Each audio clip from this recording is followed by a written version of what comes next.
নতুন আরেকটা রেসিপিতে সবাইকে স্বাগত জানাচ্ছি। আজকে তৈরি করব কামরাঙার চাটনি। তো আমরা অনেকেই শেষ পাতে একটু চাটনি পাঁপড় খেতে পছন্দ করি। আজকে সেরকমই একটা টেস্টি চাটনি রেসিপি শেয়ার করব। তো এই কামরাঙার চাটনি কিন্তু এইভাবে তৈরি করলে খেতে খুব ভালো হয়।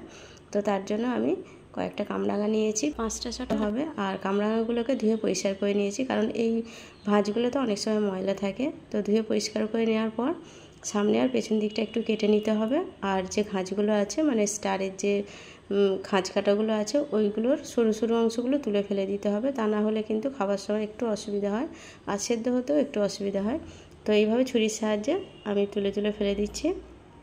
তো সবগুলোই কিন্তু আমি একই রকমভাবে ছুরির সাহায্যে তুলে ফেলে দেবো। তো এগুলো বটিতেও কেটে নিতে পারেন।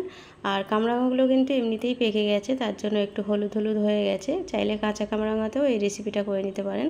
হলুদ বা পাকা কামরাঙাতে করলে কি হয়, যে চাটনিটা হয় সেটা অনেকটা হলুদ টাইপের দেখতে লাগে, আর কাঁচাতে করলে একটু লোভনীয় টাইপের লাগে। তবে রঙটা কোনো ফ্যাক্ট না, খেতে কিন্তু পাকাটাতেই বেশি ভালো লাগে, তাড়াতাড়ি সেদ্ধও হয়ে যায় আর খেতেও বেশ ভালো হয়।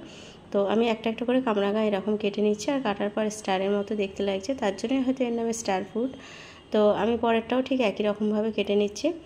তো আমি পরিমাণটা খুব বেশি নিইনি, 5টার মতো নিয়েছি। আর কামরাঙাগুলো যেহেতু পেকে গেছে, তার জন্য খুব বেশি টকও নেই, এমনি মিষ্টি টাইপের। আর একটু মিষ্টি কামরাঙা হলে চিনির পরিমাণটা একটু কমই লাগে। আর চিনি বা গুড় যে কোনো কিছু দিয়েই এটা করতে পারেন। তো আমি চিনি গুড় দুটোই অর্ধেক অর্ধেক দিয়ে এই চাটনি রেসিপিটা তৈরি করব। তো সবগুলো কামরাঙা ঠিক একই রকমভাবে সামনে পেছন দিকটা কেটে তারপর পিস পিস করে কেটে নিচ্ছি। আর আগে ধুয়ে নেবেন, তারপরেই কাটবেন। কেটে ধুতে গেলে এর যে রসটা আছে বা এর যে মানে টেস্টটা বা খাদ্যগুণটা আছে, সেটা কিন্তু অনেকটাই ধোয়ার সঙ্গে সঙ্গে বেরিয়ে যায়, যেহেতু রসটা ভিতরে বেশি থাকে আর কামরাঙার মধ্যে জলের পরিমাণটা অনেকটাই বেশি থাকে। তার জন্য আগে ধুয়ে নিতে হয়, তারপর কেটে নিতে হয়। তো আমি পিস পিস করে সবগুলোই প্রায় কাটা হয়ে এসছে। আর দুটো আছে, এইগুলো সাইডটা আমি আগে থাকতেই কেটে রেখেছিলাম। তো শুধুমাত্র গোল গোল করে কেটে নিচ্ছি। তো প্রত্যেকটা কামরাঙা এইভাবে একটু পাতলা করেই কেটে নিতে হবে, খুব বেশি মোটা করিনি, আবার একদম পাতলা করিনি। আর সেদ্ধ হতে খুব বেশি সময় লাগবে না, যেহেতু পাকা আছে। আর কামরাঙার চাটনির পাশাপাশি কিন্তু কামরাঙার আচারও খেতে খুব ভালো হয়। আর আমরা যারা একটু টক খেতে পছন্দ করি, তারা তো এমনিই কাঁচা অবস্থায় নুন দিয়ে কামরাঙা খেয়েই থাকি।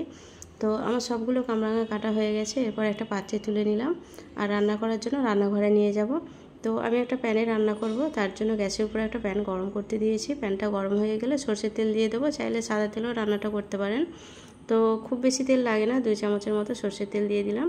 তেলটা গরম হয়ে গেলে এতে একটা শুকনো লঙ্কাকে ছিঁড়ে দিয়েছি, আর দিয়ে দেবো 1/2 চামচের মতো পাঁচফোড়ন, আর দিয়ে দেবো একটা তেজপাতা, এটাকেও ছিঁড়ে দিয়েছি, মানে 2-আধখানা করে। আর দিয়ে দেবো কালো সরষে 1/2 চামচের মতো। এরপর মশলাগুলোকে একটু নেড়েচেড়ে ভেজে নিতে হবে। আর গ্যাসেরটা লো থেকে একটু বাড়িয়ে দিয়েছি।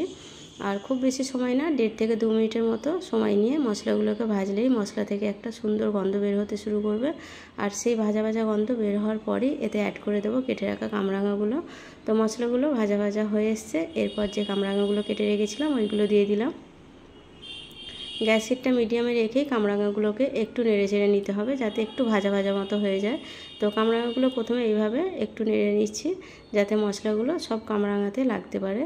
তো মশলার সঙ্গে কামরাঙাগুলোকে একটু ভেজে নিলে কি হয়, চাটনিটা খেতে বেশ ভালো হয়। তো মশলার সঙ্গে একটু নেড়ে চেড়ে নেওয়ার পর কামরাঙাগুলোকে সেদ্ধ করতে দেবো। আর কামরাঙার মধ্যে এমনি জলের পরিমাণটা একটু বেশি থাকে, তার জন্য কিন্তু সেদ্ধ করতে খুব বেশি সময়ও লাগে না, আর খুব বেশি জলও লাগে না। তো একটু নেড়ে চেড়ে নেওয়ার পর আমি এতে জল অ্যাড করব 2 কাপের মতো, একটা ছোট্ট কাপ ব্যবহার করেছি। আপনারা যতটা চাটনির যে ঝোলটা হয় যতটা ঝোল লাগবেন ততটাই জল ব্যবহার করবেন। তো আমি 2 কাপের মতো দিচ্ছি, সেদ্ধ হতে গেলে একটু জল কমে যাবে। আর যতটা জল থাকবে বাকিটা আমি পরে আবারও যদি মনে হয় অ্যাড করব। এরপর সামান্য একটু নুন দিয়ে দেবো, নুনটা স্বাদ মতো দিতে হবে। আর দিয়ে দেবো সামান্য একটু হলুদ। তো হলুদটা কিন্তু একদম অল্প দিয়েছি, খুব বেশি হলুদ দিলে কিন্তু এমনিতেই কামরাঙাগুলো হলুদ টাইপের, আরও বেশি হলদে লাগবে। তো 2 কাপের মতো জল দিয়ে দিলাম। আর যেহেতু কামরাঙাটা ভাজতে ভাজতে একটু শুকনো মতো হয়ে গেছিলো, তার জন্য জল দিয়ে হলুদ আর নুনটা কামরাঙার সঙ্গে একটু মাখিয়ে নিতে হবে, মানে পুরোপুরি কামরাঙার সঙ্গে মিশিয়ে নিতে হবে, তারপরে এটাকে সেদ্ধ করতে দিতে হবে। আর যেহেতু শুকনো মতো হয়ে গেছে, তার জন্য কিন্তু এমনি নাড়াচাড়া করলে হলুদ নুনটা সবগুলো কামরাঙার গায়ে লাগতো না, তার জন্য জলটা অ্যাড করে তারপরে সবগুলোর সঙ্গে এইভাবে একটু মিশিয়ে নিচ্ছি। মিশিয়ে নেওয়ার পর গ্যাস হিটটা লো করে দেবো, লো করে দিয়ে এটাকে সেদ্ধ করতে দেবো 5 মিনিটের মতো। যেহেতু একটু ভাজা হয়েছে, ভাজতে গিয়ে একটু নরম হয়ে এসছে। আবার পাকা কামরাঙা এমনি একটু নরম ছিল, কাঁচা হলে একটু সময়টা বেশি লাগতো। তো 5 মিনিট পর ঢাকনা খুলে দেখব যে কামরাঙাগুলো সেদ্ধ হয়েছে কিনা, একটু চেক করে নেব।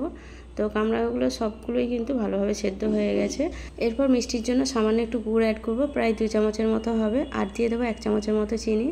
তো যে কোনো একটা দিয়েই করতে পারেন, আমি গুড় চিনি দুটোই অল্প অল্প দিয়েছি, কারণ গুড়টা দিলে কালারটা একটু ভালো আসবে, আর চিনিটাও দিয়েছি একটু মিষ্টি হওয়ার জন্য, কারণ যে পরিমাণ গুড় দিয়েছি এতে হয়তো খুব একটা মিষ্টি হবে না, তার জন্য 1 চামচের মতো চিনি অ্যাড করলাম। আপনারা চাইলে শুধু চিনি দিয়েও করতে পারেন, আবার চাইলে কিন্তু শুধু গুড় দিয়েও করতে পারেন। তো গুড় চিনি গলার জন্য একটু নেড়েচেড়ে মিশিয়ে এটাকে 1 মিনিটের মতো ঢেকে দেবো। 1 মিনিটে গুড় আর চিনি খুব ভালোভাবে গলে যাবে, আর কামরাঙাগুলো আরও একটু বেশি নরম হয়ে যাবে। তো 1 মিনিট পর ঢাকনাটা খুলে একটু নেড়ে চেড়ে নেব, আর ঝোলটা যতটা চাইবেন ততটা রাখবেন। যদি মনে হয় এর থেকে একটু গাঢ় করতে, তাহলে আর একটু ফুটিয়ে নিতে পারেন। তো আমি আর বেশি গাঢ় করব না, এরকম অবস্থাতেই রাখবো। তো চাইলে কামরাঙাগুলোকে একটু ওই হাতের সাহায্যে ভেঙে ভেঙে দিতে পারেন, মানে গলিয়ে দিতে পারেন, যাতে চাটনিটা একটু মাখা মাখা হয়। আবার চাইলে কিন্তু এরকম অবস্থাতেও নামিয়ে নিতে পারেন। তো আমি সব কিছু নেড়ে চেড়ে এই অবস্থাতেই নামিয়ে নেব, কারণ একটু ঝোলটা এরকমই রেখেছি, চাইলে একটু মাখা মাখাও রাখতে পারেন।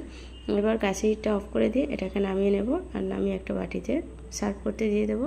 তো রেসিপিটা এখানেই শেষ করছি, আর যারা এতক্ষণ আমার রেসিপিটা দেখছিলেন তাদের সবাইকে অসংখ্য অসংখ্য ধন্যবাদ। সবাই খুব ভালো থাকবেন।